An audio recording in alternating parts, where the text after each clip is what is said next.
why don't we focus on a sector that you've done a lot of work in recently, which is kind of FX and remittance space. What are some of the common pain points that you're seeing in that sector, and how do you go about solving for them as well? Yeah, I think super interesting sector, which has grown tremendously, and I think one of the things, and this is almost across the board, right?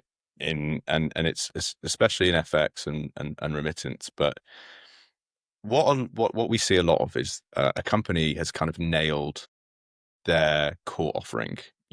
If that is remittance, then a lot of the time they've nailed it. We've also seen this in kind of other spaces, sort of like lending.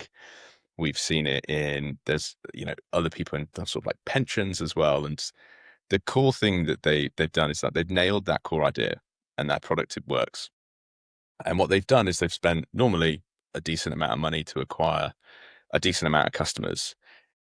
And what they want to try and do, and what I think what we're seeing a lot of is that people want to keep their customers engaged and on their platform and using their platform even once their initial product is kind of finished. So as an example would be like as a remittance firm, I have sent money somewhere else. The journey was great for the customer, but it's done. The money's been sent, and it's sort of like, how do we keep them actively engaged? We might have just spent, you know, £100 on customer acquisition costs to get them, but how do we now kind of like extend that lifetime value and really keep them going? And it's the same in all the other kind of, and a lot of other industries that we're seeing. It's one of the ways that they are looking at this is like, well, how can they make the journey kind of longer? So can they start depositing funds that they're about to remit? Can they kind of create a savings account? They know they need to send £1,000 somewhere else. Can they save that £1,000 on their platform?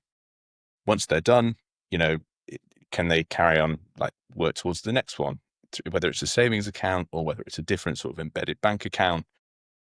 A lot of it is about like, how do they keep customers engaged and funds sort of on their platform for as long as possible?